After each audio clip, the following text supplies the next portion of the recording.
शांति। आज 14 अगस्त 2021 के महावाक्य हैं। बाबा की मुरली का सार है, मीठे बच्चे, तुम ड्रामा के गुप्त राज को जानते हो कि यह संगम युग ही चढ़ती कला का युग है। सतयुग से लेकर कलाएं कम होती जाती हैं। प्रश्न है, सबसे उत्तम सेवा कौन सी है और वह सेवा कौन करता है? बाबा ने कहा, भारत को स्वर्ग बनाना, रंक को राव बनाना, पतित को पावन बनाना, यह है सबसे उत्तम सेवा। ऐसी सेवा एक बाप के सिवाय और कोई कर नहीं सकता। बाप ने ऐसी महान सेवा की है, तब तो बच्चे उनकी इज्जत करते हैं। सबसे पहले सोमनाथ का मंदिर बनाकर उनकी पूजा करते हैं। गीत है, आखिर वह दिन आया आज। ओम शांति। मीठे मीठे रूहानी बच्चों ने यह गीत सुना। जैसे आत्मा गुप्त है और शरीर प्रत्यक्ष है। आत्मा इन आँखों से देखने में नहीं आती है, इनकॉग्निटो है ज़रूर, परंतु इस शरीर से ढकी हुई है। इसलिए कहा जाता है आत्मा गुप्त है। आत्मा खुद कहती है, मैं निराकार हूँ, यहाँ साकार में आकर गुप्त बनी हूँ। आत्माओं की निराकारी दुनिया है, वहाँ तो गुप्त की बात नहीं, परमपिता परमात्मा भी वहाँ रहते हैं। उनको कहा जाता है सुप्रीम। ऊंच ते ऊंच आत्मा, परे ते परे रहने वाला है परम पिता परमात्मा। बाप कहते हैं, जैसे तुम गुप्त हो, मुझे भी गुप्त आना पड़े। मैं गर्भ जेल में नहीं आता हूँ, मेरा नाम एक ही शिव चला आता है। मैं इसमें आता हूँ तो मेरा नाम नहीं बदलता। इनकी आत्मा का जो शरीर है, उनका नाम बदलता है। मुझे तो शिव ही कहते हैं, सभी आत्माओं का बाप। तो तुम आत्माएं इस शरीर में गुप्त हो, इस शरीर द्वारा कर्म करती हो। मैं भी गुप्त हूँ। तुम बच्चों को ये ज्ञान अब मिल रहा है कि मैं आत्मा इस शरीर से ढकी हुई हूँ। आत्मा है इनकॉग्निटो, शरीर है कॉग्निटो। मैं भी अशरीरी हूँ। बाप इनकॉग्निटो इस शरीर द्वारा सुनाते हैं। तुम भी इनकॉग्निटो गुप्त हो, शरीर द्वारा सुनते हो। तुम जानते हो बाबा आया हुआ है। बाप आते हैं भारत को फिर से गरीब से साहूकार बनाने। तुम कहेंगे हमारा भारत गरीब है। सब जानते हैं, परंतु उनको कोई पता नहीं है कि हमारा भारत साहूकार कब था, कैसे था। तुम बच्चों को बहुत नशा है। हमारा भारत तो बहुत साहूकार था, दुख की बात नहीं थी। सतयुग में दूसरा कोई धर्म नहीं था, एक ही देवी देवता धर्म था। यह किसको पता नहीं। यह जो वर्ल्ड की हिस्ट्री ज्योग्राफी है, यह कोई नहीं जानते हैं। अभी तुम अच्छी रीति समझते हो, हमारा भारत बहुत साहूकार था, अभी बहुत गरीब है। अब फिर बाप आए हैं साहूकार बनाने। भारत सतयुग में बहुत साहूकार था, जबकि देवी देवताओं का राज्य था। फिर राज्य कहाँ चला गया, ये कोई नहीं जानते। ऋषि मुनि आदि भी कहते हैं, हम रचता और रचना को नहीं जानते हैं। बाप कहते हैं, सतयुग में इन देवी देवताओं को रचता रचना का ज्ञान नहीं था, आदि मध्यांत को नहीं जानते। अगर उन्हों को ये ज्ञान हो कि हम सीढ़ी उतरते रसातल में जाएंगे तो बादशाही का सुख भी ना रहे, चिंता लग जाए। अभी तुमको चिंता लगी हुई है कि हम तमो प्रधान से सतो प्रधान कैसे बने। हम आत्माएं जो निराकारी दुनिया में रहती थीं, वहाँ से फिर कैसे सुख धाम में आई, ये भी ज्ञान है। हम अभी चढ़ती कला में हैं। यह 84 जन्मों की सीढ़ी है। इसके बीच में क्या होता है ये भी तुम जानते हो। सतयुग में सब तो नहीं आएंगे। ड्रामा अनुसार हर एक एक्टर नंबर वार अपने अपने समय पर आकर पार्ट बजाएंगे। अभी तुम बच्चे जानते हो गरीब निवास किसको कहा जाता है, दुनिया नहीं जानती।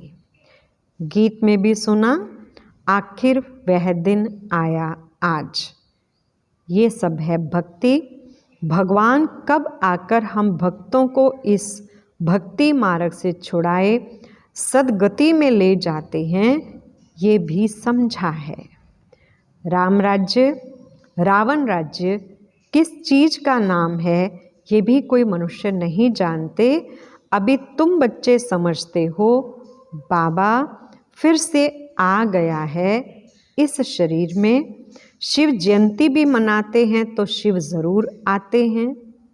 ऐसे भी नहीं कहते कि मैं कृष्ण के तन में आता हूँ, नहीं। बाप कहते हैं कृष्ण की आत्मा ने 84 जन्म लिए हैं। जो पहले नंबर में था वह अब अंत में है। तत्त्वम, मैं तो आता ही हूँ साधारण तन में, तुमको आकर बतलाता हूँ तुम कैसे 84 जन्म भोगते हो। इस समय देवता धर्म का तो एक भी अपने को समझते नहीं हैं, क्योंकि सतयुग को बहुत दूर ले गए हैं। कल्प की आयु लाखों वर्ष लिख दी है। वास्तव में ड्रामा की हिस्ट्री तो बहुत छोटी है। इसमें कोई धर्म की 500 वर्ष की, कोई की 2500 वर्ष की हिस्ट्री है। तुम्हारी हिस्ट्री है 5000 वर्ष की। देवता धर्म वाले ही स्वर्ग में आएंगे और धर्म तो आते ही बाद में हैं। देवता धर्म वाले ही और धर्मों में कन्वर्ट हो गए हैं। ड्रामा अनुसार फिर भी ऐसे ही कन्वर्ट हो जाएंगे, फिर अपने अपने धर्म में लौट कर आएंगे। बाप समझाते हैं बच्चे तुम तो विश्व के मालिक थे। तुम अभी समझते हो बाबा स्वर्ग की स्थापना करने वाला है, तो हम क्यों नहीं स्वर्ग में होंगे। बाप से हम ज़रूर वर्षा लेंगे, तो इससे सिद्ध होता है कि ये हमारे धर्म का है। जो नहीं होगा वो आएंगे ही नहीं, कहेंगे पराई धर्म में क्यों जाए। तुम बच्चे जानते हो सतयुग नई दुनिया में देवताओं को बहुत सुख थे, सोने के महल थे। सोमनाथ के मंदिर में कितना सोना था, ऐसा कोई दूसरा मंदिर होता ही नहीं। उसमें बहुत हीरे जवाहरात थे। बौद्ध आदि के कोई हीरे जवाहरों के महल नहीं होंगे। तुम बच्चों को जिस बाप ने इतना ऊंचा बनाया है, उनकी तुमने कितनी इज्जत रखी है। जो अच्छा कर्म करके जाते हैं उनकी इज्जत रखी जाती है। अभी तुम जानते हो सबसे अच्छे कर्म पतित पावन बाप ही करके जाते हैं। तुम्हारी आत्मा कहती है सबसे उत्तम ते उत्तम सेवा बेहद का बाप आकर करते हैं। हमको रंक से राव, बैगर से प्रिंस बना देते हैं। जो भारत को स्वर्ग बनाते हैं उनकी भी इज्जत कोई नहीं रखते हैं। तुम जानते हो ऊंच ते ऊंच मंदिर गाया हुआ है सोमनाथ का, जिसको लूट ले गए। लक्ष्मी नारायण के मंदिर को कभी कोई ने लूटा नहीं है, सोमनाथ के मंदिर को लूटा है। भक्ति मार्ग में ये बहुत धनवान होते हैं। राजाओं में भी नंबरवार होते हैं ना।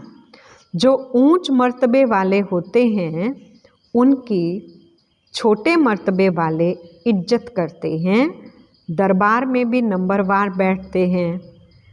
बाबा तो अनुभवी है ना। यहाँ की दरबार है पतित राजाओं की, पावन राजाओं की दरबार कैसी होगी? जबकि उन्हों के पास इतना धन होगा तो उन्हों का घर भी इतना ही अच्छा होगा। अभी तुम जानते हो बाबा हमको पढ़ा रहे हैं, स्वर्ग की स्थापना करा रहे हैं। हम महाराजा महारानी स्वर्ग के बनते हैं, फिर हम गिरते हैं, फिर हम पहले पहले शिव बाबा के पुजारी बनेंगे जिसने स्वर्ग का मालिक बनाया, उनकी हम पूजा करेंगे। वह हमको बहुत साहूकार बनाते हैं। अभी भारत कितना गरीब है, आगे इतना गरीब नहीं था, बहुत खुशी में रहते थे। जो ज़मीन 500 रुपये में ली थी वह आज 5000 में भी नहीं मिलती है। वहाँ तो धरनी का मूल्य होता नहीं, जिसको जितना चाहिए ले लेवे। ढेर की ढेर ज़मीन पड़ी होगी, मीठी नदियों पर तुम्हारे महल होंगे ना। मनुष्य बहुत थोड़े होंगे, प्रकृति दासी होगी, फल फूल बहुत अच्छे मिलते रहते हैं। अब भी तुम कितनी मेहनत करते हो, लेकिन सूखा पड़ जाता है तो अन्न नहीं मिलता है। तो गीत सुनने से तुम्हारे रोमांच खड़े हो जाने चाहिए। बाप को गरीब निवास कहते हैं। अब अर्थ समझा ना, किसको साहूकार बनाते हैं? जरूर यहाँ जो आएंगे उनको साहूकार बनाएंगे ना। तुम बच्चे जानते हो हमको पतित से पावन बनने में 5000 वर्ष लगे हैं। अभी फिर फट से बाबा पतित से पावन बनाते हैं, ऊंच से ऊंच बनाते हैं। 1 सेकंड में जीवन मुक्ति मिल जाती है। कहते हैं बाबा हम आपके हैं। बाप कहते हैं बच्चे तुम विश्व के मालिक हो। बच्चा पैदा हुआ और वारिस बना, कितनी खुशी होती है। लेकिन बच्ची का चेहरा देख उतर जाता है। यहाँ तो सभी आत्माएं बच्चे हैं। हम स्वर्ग के मालिक बन गए। अभी पता पड़ा है कि हम 5000 वर्ष पहले स्वर्ग के मालिक थे। बाबा ने ऐसा बनाया था। शिव जयंती भी मनाते हैं, परंतु यह नहीं जानते कि वह कब आया था। लक्ष्मी नारायण का राज्य कब था, कुछ नहीं जानते। वास्तव में भारत की आबादी सबसे बड़ी होनी चाहिए, भारत की ज़मीन भी सबसे बड़ी होनी चाहिए। लाखों वर्ष हो फिर तो बहुत ज़मीन चाहिए। सारी दुनिया की भी ज़मीन पूरी ना हो। लाखों वर्ष में कितने मनुष्य पैदा हो जाते, अनगिनत मनुष्य हो जाएं, इतने तो हैं नहीं। ये सब बातें बाप बैठ समझाते हैं। मनुष्य सुनते हैं तो कहते हैं ये बातें तो कभी सुनी नहीं, ना कोई शास्त्रों से पढ़ी, ये तो वंडरफुल बातें हैं। अभी तुम बच्चों की बुद्धि में सारे चक्र की नॉलेज है। ये बहुत जन्मों के अंत में अब पतित आत्मा है। जो सतो प्रधान था अब तमो प्रधान है, फिर सतो प्रधान बनना है। तुम आत्माओं को अब शिक्षा मिल रही है। आत्मा शरीर द्वारा सुनती है तो शरीर झूलता है, क्योंकि आत्मा सुनती है ना। बरोबर हम आत्मा ने 84 जन्म लिए हैं।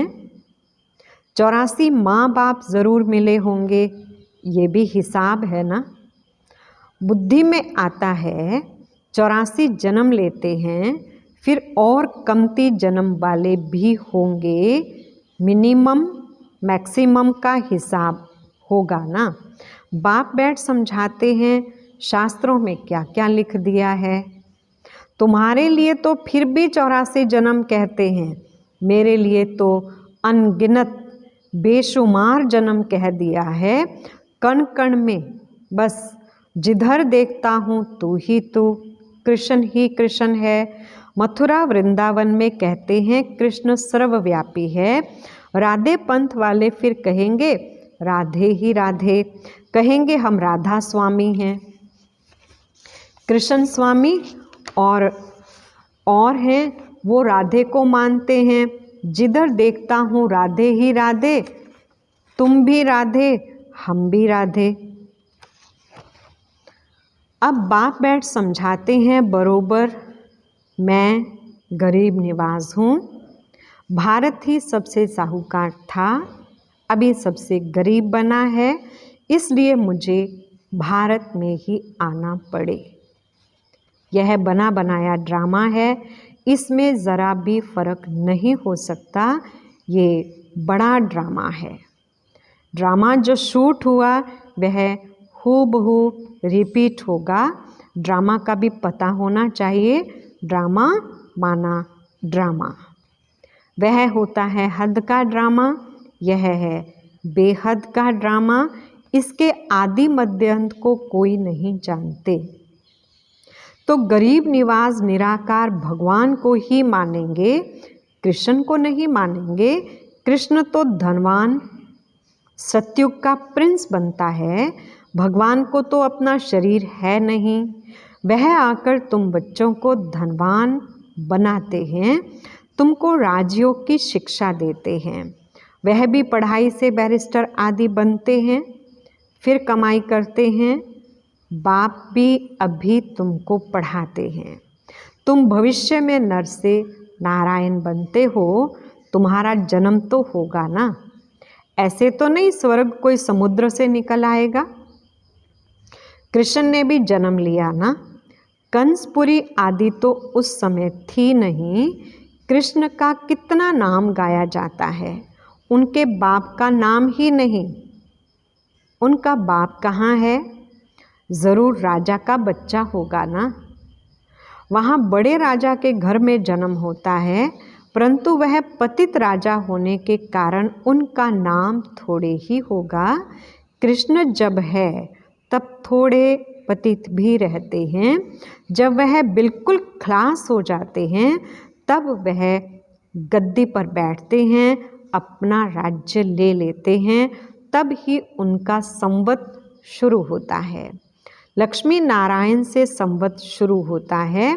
तुम पूरा हिसाब लिखते हो, इनका राज्य इतना समय, फिर इनका इतना समय, तो मनुष्य समझेंगे ये तो कल्प की आयु बड़ी हो ही नहीं सकती। 5000 वर्ष का पूरा हिसाब है। अच्छा, मीठे मीठे सिक्के लदे बच्चों प्रति माता पिता बाप दादा का याद प्यार और गुड मॉर्निंग। रूहानी बाप की रूहानी बच्चों को नमस्ते। हम रूहानी बच्चों की रूहानी बाप दादा को याद प्यार गुड मॉर्निंग और नमस्ते जी।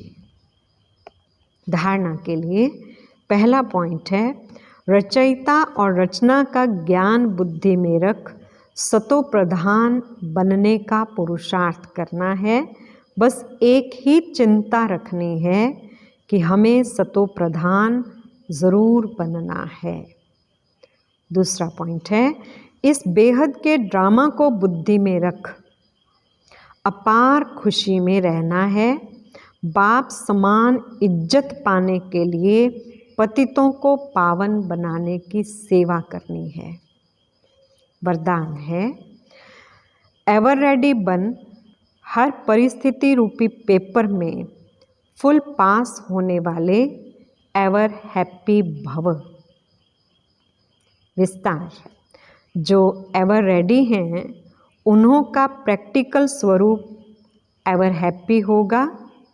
कोई भी परिस्थिति रूपी पेपर व प्राकृतिक आपदा द्वारा आया हुआ पेपर व कोई भी शारीरिक कर्मभोग रूपी पेपर आ जाए, इन सब प्रकार के पेपर्स में फुल पास होने वाले को ही एवर रेडी कहेंगे।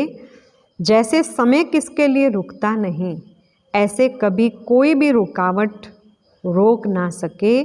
माया के सूक्ष्म व स्थूल विघ्न 1 सेकंड में समाप्त हो जाएं, तब एवर हैप्पी रह सकेंगे। स्लोगन: समय पर सर्व शक्तियों को कार्य में लगाना, अर्थात मास्टर सर्वशक्तिमान बनना। अच्छा, ओम शांति।